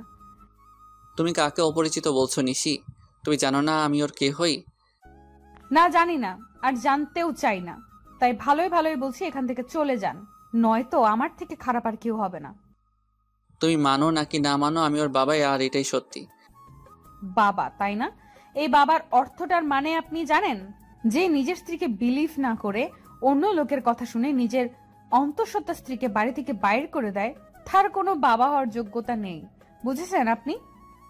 নিশ্চয় আমি মানছি আমি ভুল করেছি, তাই বলে কি তুমি আমাকে আমার বাচ্চা থেকে আলাদা করে দেবে? আপনি আর একবারও ওকে নিজের বাচ্চা বলবেন না। এই 1 বছর আমি ওর বাবা মা দুটোই ছিলাম, আর ভবিষ্যতেও থাকতে পারবো। প্লিজ নিশি, আমাকে ক্ষমা করে দাও, এরকম ভুল আমি আর কোনোদিন করব না। এই বলে আমি ওকে নিজের বুকের মাঝে টেনে নেই। নিশি কিছুক্ষণ আমার বুকের মাঝে থেকে পরক্ষণে নিজেকে ছাড়িয়ে নেয় আর বলে, হো, বুঝেছি আপনি কেন এখানে এসেছেন। আপনি আমার শরীরটা ভোগ করতে চান, এই তো? এর আগেও একবার করেছিলেন, তাই না?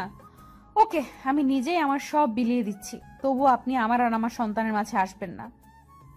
বলেই নিজের শাড়ির আঁচল নিচে ফেলে দিল আর বলল, নিন, শুরু করুন। আমি এবার নিজের রাগকে কন্ট্রোল করতে না পেরে নিশির গালে জোরে একটা চড় মারি আর বলি, তুমি এমনটা ভাবলে কি করে নিশি? তুমি আজ পর্যন্ত এই চিনলে? ঠিক আছে, তুমি যখন বলছো তবে আমি তোমাদের জীবন থেকে অনেক দূরে চলে যাব। তার আগে প্লিজ একবার আমার ছেলেকে আমার কোলে দাও। নিশি কিছুক্ষণ কি যেন একটা ভাবলো, তারপর বলল, শুধু একবার, তার বেশি নয়। তারপর আমি আমার ছেলেকে কোলে তুলে নিলাম, আর ওকে কোলে নেওয়ার পর যেন মনে হলো পুরো পৃথিবীর সুখ আমার কোলের মাঝে আবদ্ধ হয়েছে। কিন্তু এটা বেশি সময় স্থায়ী হলো না। নিশি আমার কোল থেকে বাচ্চাকে কেড়ে নিয়ে বলল, এবার যান, আর কোনোদিন এখানে আসবেন না। আমি কিছু বললাম না, শুধু বললাম নিজেরও বাবুর খেয়াল রেখো। তারপর সেখান থেকে চলে আসলাম। নিশির বাসা থেকে বের হয়ে রাস্তায় আসলাম আর ভাবতে লাগলাম, নিশি আমাকে এতটুকু বিশ্বাস করে না। ও কেমন করে ভাবতে পারলো যে আমি ওর শরীরকে, না, নিশির সামনে আমি আর কোনোদিন যাব না। নিশিও তো এটাই চাই। তবে তাই হোক। এমন সময় রবির ফোন আসে আর ও বলে, কিরে রাজ, কোথায় আছিস? তোকে সেই কখন থেকে ফোন দিয়ে যাচ্ছি। তুই আমার অফিসে এক্ষুনি আয়, আর সাথে করে একজন উকিলকেও নিয়ে আসিস। আমি না হয় আসবো, তবে উকিলকে কেন নিয়ে আসবো তাই তো বলবি। এত কথা না বলে তোকে যা বলছি তুই তাই কর। এই বলে আমি ফোন কেটে দেই আর নিজের অফিসে চলে আসি। কিছুক্ষণ পরে রবি আর উকিল আসে, তখন আমি বলি, উকিল সাহেব, আমি একটা উইল করতে চাই। বলুন, কিসের উইল করবেন? আমি এই কোম্পানির অর্ধেক আমার ছেলে আর বাকি অর্ধেক আমার স্ত্রীর নামে করে দিতে চাই, আর সেটা আজ রাতের মধ্যেই। কি বলছিস কি এসব? তোর মাথাটা কি ঠিক আছে? আমি ঠিক বলছি, আর আমার মাথাও ঠিক আছে। যেহেতু আমার আব্বুর আলাদা কোম্পানি আছে, তাই কোনো প্রবলেম নাই। ওকে, আপনি যখন বলছেন তখন তাই হোক। তারপর উকিল সাহেব সকল ফর্মালিটি পূরণ করে দেয়, আর আমি ম্যানেজারকে ফোন করে বলে দেই যে নিশি এখন থেকে এই কোম্পানির মালিক। তারপর আমি রবিকে বলি, রবি, আমার জন্য যত তাড়াতাড়ি পারিস একটা লন্ডনের ফ্লাইটের টিকিট বুক করে দে, আর সেটা আজ রাতের মধ্যে হলেই ভালো হয়। মানে তুই লন্ডনের টিকিট কি করবি? আমি এদেশে আর থাকবো না, তাই লন্ডনে যাব। কিন্তু কোনো কিন্তু নয়, আর হ্যাঁ, কেউ যেন জানতে না পারে আমি কোথায় আছি। তুই কাউকে বলবি, এটা আমার কসম। ঠিক আছে। তারপর রবি একটা টিকিটের ব্যবস্থা করে দেয় আর আমাকে এয়ারপোর্টে থুতেও যায় আর বলে, ওখানে পৌঁছে আমাকে ফোন দিবি, আর আমার সাথে যোগাযোগ বন্ধ করবি না কিন্তু। করব। এবার আমি ওকে জড়িয়ে ধরে কান্না করতে থাকি। কিছুক্ষণ পরে আমার ফ্লাইট, তাই আমি প্লেনে গিয়ে বসি, আর প্লেনও টেক অফ করে। যেহেতু আমি লন্ডন থেকে লেখাপড়া শেষ করেছি, তাই এখানে আমার অনেক ফ্রেন্ডই আছে, তাই আমি সেখানে পৌঁছে আমার এক ফ্রেন্ডকে কল দিই, আর সে আমাকে এয়ারপোর্ট থেকে পিক করে নিয়ে যায়। আমার ফ্রেন্ডের লন্ডনে একটা কোম্পানি আছে, তাই সে আমাকে সেখানে কাজ দেয়। আমি লন্ডনে এসেছি 2 দিন হলো, এর মধ্যে শুধু রবির সাথে কথা হয়েছে। অন্যদিকে নিশি প্রায় 2 দিন হলো অফিসে যায় না, আর সে একদিন বিকেলে তার ছেলেকে নিয়ে বাইরে ঘুরতে বের হয়, আর তখনই তার মিমের সাথে দেখা হয়। আর মিম নিশিকে দেখা মাত্র জড়িয়ে ধরে কান্না শুরু করে দেয়। এভাবে কিছুক্ষণ দুজন কান্না করতে থাকে। তারপর মিম নিশির কোলে বাবু দেখে বলল, এটাই বুঝি আমার পুস্কু? রে। দেখতে তো একেবারে ওর বাবার মতো হয়েছে। প্লিজ মিম, ওর নামটা আর বলবি না। কেন রে? তুই কিছুই জানিস না ও আমার সাথে কি করেছে। আমি সব জানি, রাজভাই আমাকে সব বলেছে। তারপর মিম নিশুকে সব সেদিনকার কথা খুলে বলল। সব কথা শুনে নিশিও কান্না শুরু করে দেয় আর বলে, আমি কিভাবে পারলাম ওর সাথে খারাপ ব্যবহার করতে? তাহলে কি সেদিন ও এই কথাটাই বলতে এসেছিল? তুই কি বলছিস? আমি কিছুই বুঝতে পারছি না। কাইন্ডলি একটু পরিষ্কার করে বলবি যে কার সাথে খারাপ ব্যবহার করেছিস? বলছি। তারপর নিশু সেদিন ঘটে যাওয়া ওর আর রাজের সকল ঘটনাগুলো বলে। সব কথা শোনার পরে মিম বলে, যা হওয়ার হয়ে গেছে, তুই কালকে গিয়ে রাজভাইয়ের কাছে মাপ চাইবি। ওকে আমায় মাফ করবে? অবশ্যই করবে। আর এখন বাড়িতে যা, কাল দেখা হচ্ছে। তারপর নিশি ও তার ছেলে বাড়িতে চলে আসে। বাড়িতে আসার পর থেকে নিশি অনেকটা খুশি, কারণ ভালোবাসার মানুষকে ফিরে পাওয়া। নিশি ভাবতে শুরু করে দিয়েছে কালকে কি হবে, কিন্তু নিশি হয়তো এটা জানে না যে কালকে তার জন্য কি অপেক্ষা করছে। পরের দিন সকালে নিশি একদম রাজের পছন্দ মতো সাজলো। নীল শাড়ি, নীল চুড়ি, হালকা মেকআপ, কিন্তু ঠোঁটে কোনো প্রকার লিপস্টিক দেয়নি, কারণ রাজ লিপস্টিক দেওয়া পছন্দ করে না। সাজগোজ শেষে নিশি নিজেকে নিজেই দেখে লজ্জা পাচ্ছে, কারণ আজ প্রায় 1 বছর পরে ও এরকমভাবে সাজলো। কিছুক্ষণ নিজেকে আয়নায় দেখার পরেই নিশি অফিসের উদ্দেশ্যে রওনা দেয়। অফিসে পৌঁছে নিশি অবাক হয়ে যায়, কারণ সবাই নিশিকে সালাম দিচ্ছে, কিন্তু এসব নিয়ে নিশির কোনো মাথা ব্যথা নেই। সে শুধু তার প্রিয় মানুষটির অপেক্ষা করতে লাগলো। নিশি অফিসে এসেছে প্রায় ঘন্টাখানেক হলো, কিন্তু এখনও রাজ আসেনি। তাই এবার নিশির বেশ চিন্তা হচ্ছে। তাই সে ম্যানেজারের কাছে যায় আর বলল, আচ্ছা, এখনো রাজ অফিসে আসে নাই কেন? রাজ স্যার তো গত 3 দিন ধরে অফিসে আসছে না ম্যাম। মানে অফিসে আসে না কেন? আর আপনি আমাকে ম্যাম কেন বলছেন? অফিসের বসকে ম্যাম বলবো না তো আর কি বলবো? কি বলছেন এসব? আর কে অফিসের বস? আপনি আমাদের অফিসের নতুন বস, আর এই অফিসটা আপনার ও আপনার ছেলের নামে রাজ স্যার লিখে দিয়ে গেছেন। মানে লিখে দিয়ে গেছে? কোথায় গেছে উনি? সেটা তো আমি জানি না, আর গত 3 দিন ধরে ওনার ফোনটাও বন্ধ দেখাচ্ছে। কি বলছেন এগুলো? ওনার ফোন বন্ধ দেখাচ্ছে মানে? আমি ঠিক বলছি। তারপর ম্যানেজার চলে গেল। ম্যানেজারের কথা শুনে নিশি ধপাস করে চেয়ারে বসে পড়লো আর ভাবতে লাগলো, তাহলে কে আবার রাজকে হারিয়ে ফেললো? না, এ হতে পারে না, রাজকে কিছুতেই হারাতে দেবে না সে। তারপর নিশি অফিস থেকে বের হয়ে গেল আর ওর বাসায় চলে গেল। বাসায় গিয়ে নিজের ছেলেকে নিয়ে রাজের বাসায় চলে আসলো। আর যেহেতু রাজের মা জানে যে নিশি আর রাজ একটা ছেলে আছে তাদের, তাই তিনি নিশিকে দেখা মাত্র কাছে টেনে নেন আর বললেন, কোথায় ছিলি মা এতদিন? আমাদের কথা কি একবারও মনে পড়েনি?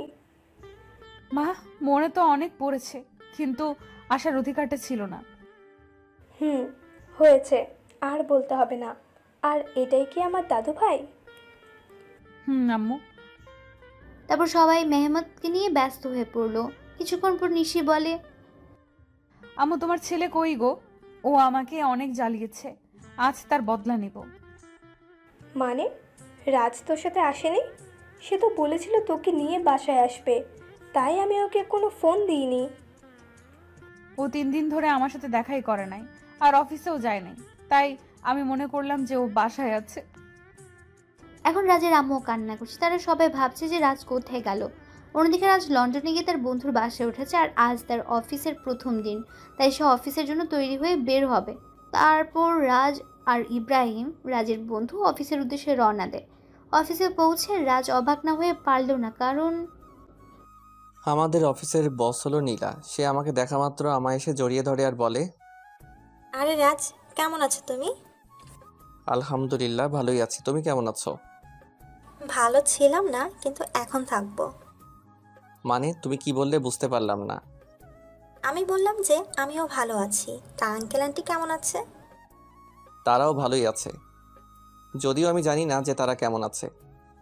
তা কি মনে করে তোমাদের কোম্পানি ছেড়ে এখানে জয়েন করলে? এমনি গো, তেমন কিছু না। ওকে রাজ, তোমার সাথে পরে কথা হবে। এখন একটা মিটিং আছে, তাই যেতে হবে। বাই। তারপর নীলা চলে গেল। এখন আপনারা হয়তো ভাবছেন নীলাকে আর আমি বা নীলাকে কেমন করে চিনি, তাই তো? তাহলে শুনুন, নীলা, আমি আর ইব্রাহিম একই সাথে পড়তাম, তাই আমি আর ওকে চিনি। আর আমি নীলাকে সবসময় নিজের বন্ধুই ভাবতাম, কিন্তু একদিন নীলা আমাকে এসে প্রপোজ করে, কিন্তু আমি এসব পছন্দ করতাম না, তাই আমি ওকে নিষেধ করে দেই। কিন্তু নীলা আমায় প্রতিদিন প্রপোজ করতে থাকে, তাই আমি তাকে বলি নেক্সট টাইম যদি সে আমায় প্রপোজ করে তাহলে আমি ওর সাথে আর বন্ধুত্ব রাখতে পারবো না। তাই সেদিনের পর থেকে নীলা আমায় আর প্রপোজ করে নাই। এর মধ্যে আমার লেখাপড়া শেষ হয়ে যায়। তারপর আমি দেশে ফিরে আসি, আর বাকিটুকু তো আপনারা জানেন। নীলা যাওয়ার পরে আমি ইব্রাহিমকে বলি, কি রে, এটা তো তোর কোম্পানি, তাহলে নীলা এখানকার বস কিভাবে? এটা আমার কোম্পানি, কিন্তু এর মালিক আমরা দুজন, আমি আর নীলা।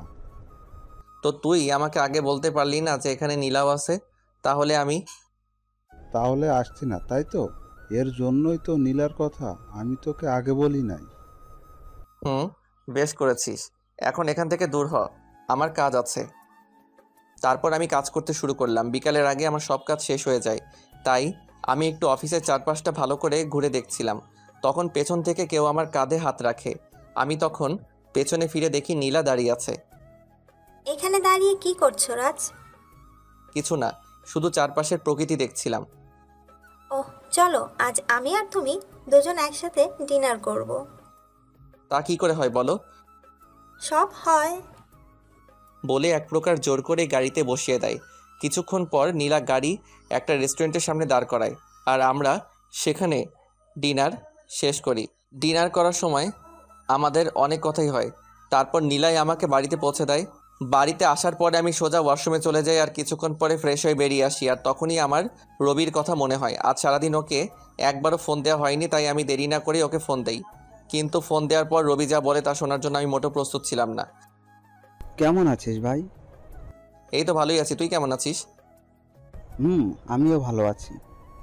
আমার বাড়ির সবাই কেমন আছে? কেউ ভালো নেই। তুই যাওয়ার পরে সবাই কেমন যেন হয়ে গেছে, আর আন্টি তোর জন্য প্রায় পাগল হয়ে গেছে।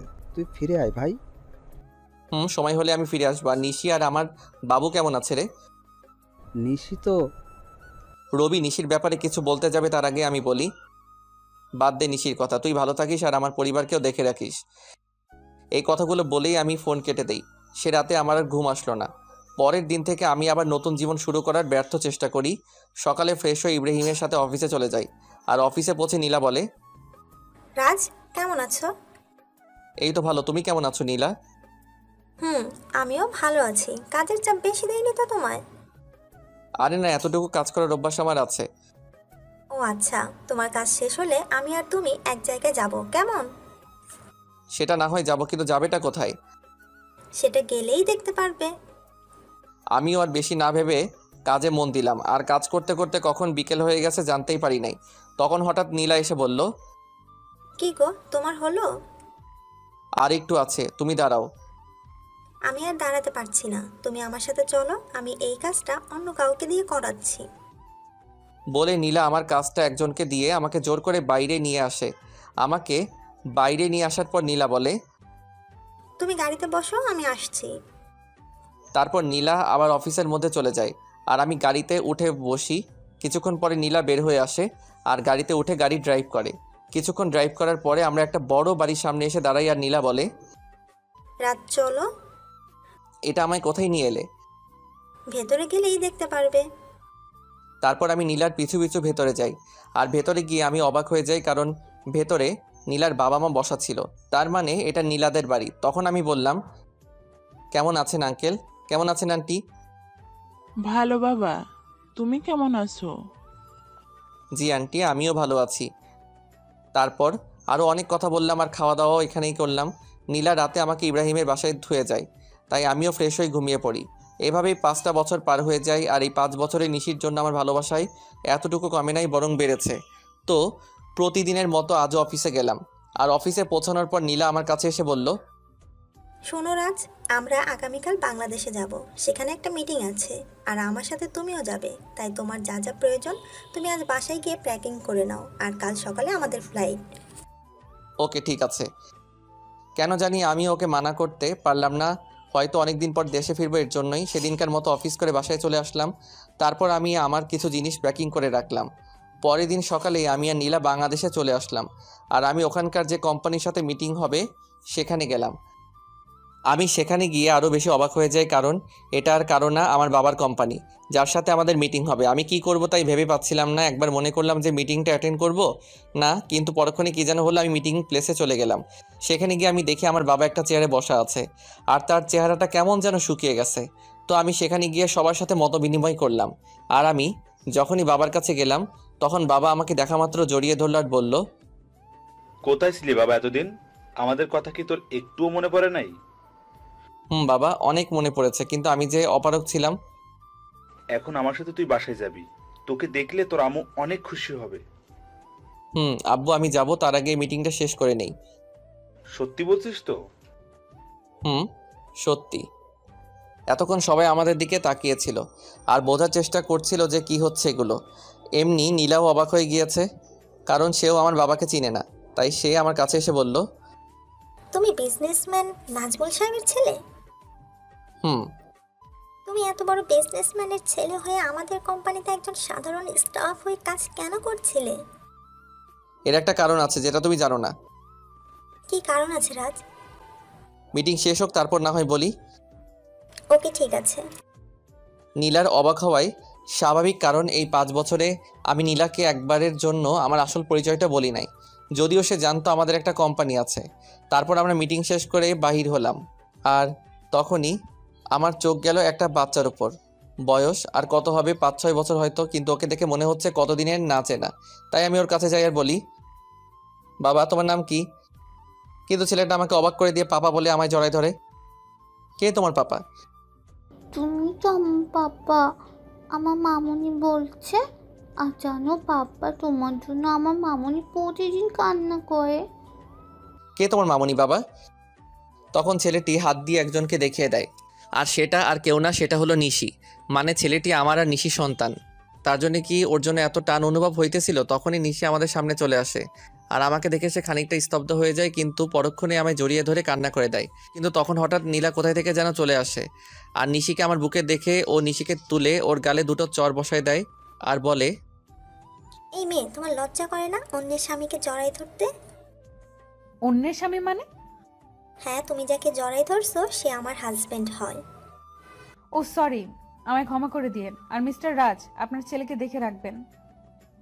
এই কথা বলে নিশি বাইরে দৌড় দিল। আমিও নিশির পিছু পিছু গেলাম, কিন্তু আমি যেতে একটু দেরি করে ফেলেছিলাম, কারণ নিশি একটা কারের হাতে ধাক্কা খেয়েছে আর ওর মাথা থেকে প্রচুর ব্লিডিং হচ্ছে। আমি কি করব কিছুই বুঝতে পারছিলাম না, আর বাইরে এসে দেখি নিশির মাথা থেকে প্রচুর ব্লিডিং হচ্ছে। আমি কি করব না করব কিছুই বুঝতে পারছিলাম না। আমার মনে হচ্ছিল যেন আমি আমার জীবনের সবচেয়ে মূল্যবান কিছু হারাতে যাচ্ছি। তাই আমি গিয়ে নিশিকে আমার কোলে তুলে নেই আর হসপিটালের দিকে দৌড়াতে শুরু করলাম। আর তখন কে যেন একটা কার নিয়ে এসে বলল উঠতে। তাই আমি দেরি না করে কারে উঠে বসি, আর কিছুক্ষণের মধ্যেই হসপিটালে পৌঁছে যাই। আর ডক্টররা নিশিকে নিয়ে ওটিতে চলে যায়। তাই আমি কারওয়ালাকে ধন্যবাদ দিতে যাই, আর গিয়ে দেখি সেটা আর অন্য কেউ না, আমার বন্ধু মামুন। আর মামুনকে দেখা মাত্র আমি কান্নায় ভেঙে পড়ি আর বলি, আমার নিশির কিছু হবে না তো? ওর যে কিছু হলে আমি বাঁচবো না রে। নিশির কিছু হবে না, আর তুই এভাবে ভেঙে পড়ছিস কেন? আজ আমার জন্য নিশির এই অবস্থা, কেন যে আমি আবার দেশে ফিরে আসলাম। এক থাপ্পড় দিব যদি আর একটিও বাজে কথা বলিস। আর নিশির কিচ্ছু হবে না, আর তুই এখানে শান্ত হয়ে বস। তারপর মামুন আমাকে এক জায়গায় বসিয়ে দেয় আর কোথায় যেন চলে যায়। কিছুক্ষণ পরে দেখি মামুন আমার ছেলেকে নিয়ে আসছে, আর ও আমাকে দেখে বলে, বাবা, মাম্মাম, ও মাম্মামি কি হয়েছে? তোমার মাম্মামের কিছু হয়নি বাবা, তুমি আমার কাছে এসো তো। তারপর আমি আমার ছেলেকে বুকের মাঝে জড়াই ধরি। কিছুক্ষণ পরে ডক্টর ওটি থেকে বাহির হয় আর বলে, আপনাদের ভাগ্য অনেক ভালো বলতে হবে, নয়তো রোগীকে যে অবস্থায় এখানে আনা হয়েছে, আমরা তো মনে করেছিলাম ওনাকে বাঁচানো সম্ভব হবে না, কিন্তু আল্লাহর অশেষ রহমতে উনি এখন সুস্থ আছে। আপনাকে অনেক ধন্যবাদ ডক্টর সাহেব, আমার নিশিকে ফিরিয়ে দেওয়ার জন্য। আরে এটা তো আমাদের কর্তব্য। আমি কি ওর সাথে দেখা করতে পারি? না, আপনি 6 ঘন্টা পরে ওনার সঙ্গে দেখা করতে পারবেন, আর তাছাড়া ওনার এখন সেন্স নেই। ওকে ডক্টর। ডক্টরের সাথে কথা শেষ করে এসে আমি আমার ছেলের কাছে বসি। আমি আর আমার ছেলে বসে আছি, তখন কেউ পেছন থেকে আমার নাম ধরে ডাক দেয়। তাই আমি পেছনে তাকাই কে ডাকছে দেখার জন্য। তখন দেখতে পাই আব্বু আর আম্মু দাঁড়ায় আছে। আর আম্মু আমাকে দেখে আর স্থির থাকতে পারলো না, আমার কাছে এসে কান্না শুরু করে দিল আর বলল, কোথায় ছিলি বাবা এতদিন? আমাদের কথা কি তোর একটুও মনে পড়ে না? আম্মু, মনে তো সবসময় পড়তো, কিন্তু আসার উপায় ছিল না। আর এই যে দেখো আমি এসে গেছি, আর কোথাও যাব না। সত্যি তো? সত্যি। তখন একজন নার্স এসে খবর দিল যে নিশির সেন্স পেয়েছে। তাই আমি আর দেরি না করে নিশির কেবিনে ঢুকে গেলাম। আমার পিছু পিছু বাকি সবাইও চলে এসেছে, কিন্তু নিশি আমাকে দেখে তার মুখটা অন্যদিকে ঘুরিয়ে নিল। সবাই নিশির সাথে কথা বলছে আর নিশি সেগুলোর উত্তর শুধু হ্যাঁ অথবা নাতে দিচ্ছে, কিন্তু সে আমার দিকে একবারও তাকাচ্ছে না। এতে আমার অনেকটাই খারাপ লাগে। তাই আমি সবাইকে বলি, আমি আর নিশিকে একা কথা বলতে চাই, তাই প্লিজ সবাই যদি একটু বাইরে যেতে। অবশ্যই। তারপর সবাই বাইরে চলে যায় আর আমি নিশির পাশে গিয়ে বসি আর ওর হাত আমার হাতের মুঠোর মধ্যে নেই আর বলি, নিশি আমি সরি। কথা বলবেন আমার সাথে? ঠিক আছে, তাহলে আমি চলে যাচ্ছি। আমি যখন উঠতে যাব তখন নিশি আমার হাতটা ধরে ফেলে আর আমি ওর দিকে তাকিয়ে দেখেও কান্না করছে। আরে পাগলি, কান্না করছো কেন? খুব খারাপ, শুধু আমায় কষ্ট দেন। বুঝলাম মনের ভিতর অনেক অভিমান জমা হয়ে আছে। গো, আমি খুব খারাপ, আর আমি ওয়াদা করছি আজকের পর থেকে তোমায় আর কখনো কষ্ট দিব না। এইভাবে বললে আমি বিলিভ করব না। তাহলে কিভাবে বলবো? কান ধরে বলেন। ওকে শোনাবো, এই তো কান ধরলাম। ওই ফাজিল, আমি কি আমার কান ধরতে বলেছি নাকি? তো কি হলো? আর ছেড়ে যাবে না তো? কখনো না। পাগলিটাও আমার বুকের মধ্যে মিশে গেল। ঠিক তখনই নীলা কেবিনে আসলো আর নিশি নীলাকে দেখা মাত্র আমাকে আরো শক্ত করে জড়িয়ে ধরলো। ওর মতে ও যদি আমায় ছেড়ে দিলেই হারিয়ে যাব। ভয় পেও না নিশি, আমি তো শুধু ক্ষমা চাইতে এসেছি। আসলে আমি জানতাম না যে রাজ তোমার কে হয়, তাই ওই কথাগুলো বলে ফেলেছিলাম। It's okay. Thank you Nishi, and goodbye. বলে নীলা চলে যায়। তখন আমি নিশিকে বলি, বাবু তুমি এখন রেস্ট নাও, তুমি এখন অনেকটাই উইক। তারপর নিশি আমার হাতটা ধরে বাচ্চাদের মতো ঘুমিয়ে পড়ে। প্রায় 15 দিন পর নিশিকে রিলিজ দেওয়া হয় আর নিশির পুরোপুরি সুস্থ হতে প্রায় 1 মাস সময় লাগে। আর এই 1 মাস কেটেছে নিশির সাথে দুষ্টমি করতে করতে। একদিন রাতে আমি আর নিশি ছাদে বসেছিলাম, তখন নিশির কী যেন মনে হলো আর সে আমার কোলের উপরে উঠে এসে বসলো আর আমার গাল জড়ায় ধরে বলল, আমার একটা ফুটফুটে মেয়ে চাই, দিবেন? দিব। ও আমি ওর ঘাড়ে আমার নাক ডুবিয়ে গন্ধ নিচ্ছি আর কথাগুলো বলছিলাম, কেমন যেন নেশা ধরানো গন্ধ। তখন নিশি হঠাৎ করে ওর দুহাত দিয়ে আমার মাথা উঁচু করে ওর ঠোঁট আর আমার ঠোঁট এক করে দেয় আর পাগলের মতো চুষতে থাকে। নিশির এমন কাজ দেখে আমি খানিকটা অবাক হলেও পরক্ষণেই নিজেকে সামলে নেই আর ওর কোমরটা জড়িয়ে ধরে নিজের দিকে টেনে আনি আর ওর ঠোঁট চুষতে থাকি।